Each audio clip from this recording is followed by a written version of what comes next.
दोस्तों राम राम। मेरे YouTube channel पर आपका स्वागत है। दोस्तों जहाँ बीजेपी की चुनाव की लिस्ट आ गई और कांग्रेस की भी आने वाली है और चुनाव भी नज़दीक आ गए। अब आपके हर गली मोहल्ले घर पर आपको नेताओं का जमावड़ा मिलता रहेगा। दो तीन बातें बताता हूँ आपको मैं। एक तो अपने गुर्जर आरक्षण संघर्ष समिति के जो अध्यक्ष बने हुए हैं विजय बैसला जी काफ़ी दिनों से 6 महीने हो गए, 12 महीने हो गए, बोल रहे थे कि 75 सीटों पर एमबीसी का वोट पड़ता है और टिकट तो मैं बीजेपी से इतना दिलाऊंगा ही दिलाऊंगा और टिकट चाहिए ही चाहिए। समाज को गुमराह कर रहे थे। अब गुजरों को कितना टिकट मिला और कहाँ जाके टिकट लिया? देवली उनियारा से। जहाँ गुजरों का टिकट वहाँ थे उनका काट के खुद घुस गए।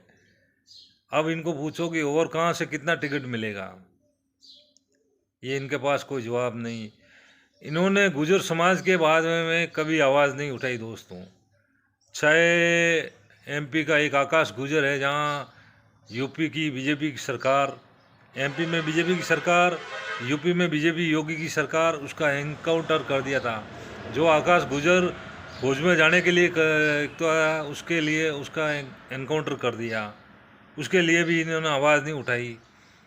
फिर ग्वालियर प्रकरण हुआ, उन्होंने भी उस टाइम भी आवाज़ नहीं उठाई। उससे पहले देवनारायण के पिताजी सवाई बोस जी की वेबसाइट पर धर्मेंद्र राठौड़ ने जाति बदल दी, तब भी कुछ नहीं बोले, कहीं भी कुछ नहीं बोले। जो तुम पैक हुआ पुष्कर में तो भी कुछ नहीं बोला। तो आप सोचो, जब पार्टी के अंदर विधायक बन गए, जुड़ गए, तो आपको लिए क्या आवाज़ उठाएंगे ये? एक बात याद रखना, ये इंसान समाज के लिए बहुत बड़ा घातक होगा। और देवली उनियारा में जो वहाँ खड़ा हुआ टोंक गया है, वहाँ आगे भी एक रमेश विदुड़ी जो दिल्ली के नेता है, उनको प्रभारी बनाया गया है और ये वहाँ हिंदू मुस्लिम कराएगा। समाज का ये भला नहीं चाहता है। अरे भाई, तो आपको खड़ा ही होना तो कहीं अजमेर से हो जाते, कहीं और से हो जाते, फिर जीतते, फिर हम भी देखते, हम भी आपके सपोर्ट में खड़े होते। आप जहाँ गुजरों की ज़रूरत है वहाँ बोलते हो नहीं, फिर नेताजी बन रहे हो तो फिर आप या तो आरक्षण संघर्ष समिति का पद किसी और को दे दो ताकि वो अपना काम तो संभाले।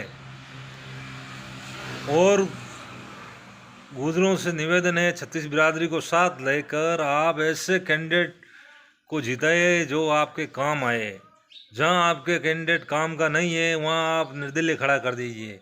पैसों की तंगी है तो आज उससे पैसा खर्च मत करवाइए। आप कैसी हालत में उनको वोट दिला कर निर्दलीय, एक बार 10, 20, 50 हज़ार जैसे वोट पड़े आप दिलाओ उसको। और ज़्यादा से ज़्यादा गुजर बिरादरी के विधायकों को आप जिताने की कोशिश करो। जहाँ गुजर बिरादरी नहीं, अपना कोई दूसरी बिरादरी, 36 बिरादरी में से कोई भी अगर संगठन का है, चाहे जाट भाई हो, यादव भाई हो, मीणा भाई हो, आदिवासी भाई हो, अगर वो जीतने की स्थिति में है तो उसका सपोर्ट करिए आप। और ये दरी उठाने का, दरी बिछाने का आप काम छोड़ दीजिए। जो समाज का नहीं है, जैसे समाज के नेता है जोगिंदर सिंह अवाना, ऐसे कई नेता है, नरेश मीणा, उनको जिताने के लिए आप और कुछ कोशिश करिए। हुक्म सिंह बैसला, अगर टिकट मिलती है दोनों पार्टियों से किसी को तो ठीक है, नहीं मिलती है तो उनको निर्दलीय खड़ा करे। गोपाल गुजर बस्सी, अजमेर में बहुत गुजर है, अजमेर में है, किसी को भी आप खड़ा करिए, जिताइए और वोट दीजिए। मेरा यही कहना है आपसे।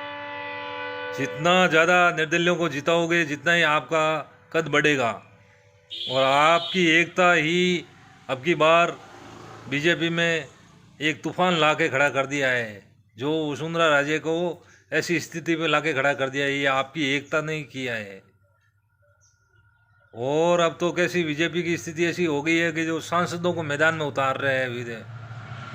मोदी जी कईयों को निपटाने का काम कर रहे हैं, ये आप सोच लो। आप उन्होंने ठान लिया है, बीजेपी आए नहीं आए लेकिन नेता को ठिकाना लगा ही दो। अशोक गहलोत है तो उनको भी, वो भी निपटने वाले हैं। तो आप किसी की दरी बिछाओ मत, छत्तीस बिरादरी को साथ लेकर जो जहाँ जीतता है उससे जिताने की कोशिश करो, आप जैसे भी हो जैसे, और ज़्यादा से ज़्यादा संख्या से आप अपने ग्रुप के आदमियों को जिताने की कोशिश करें। यही निवेदन करता हूँ आप समाज से। धन्यवाद। राम राम। वीडियो कैसा लगा कमेंट ज़रूर करें दोस्तों।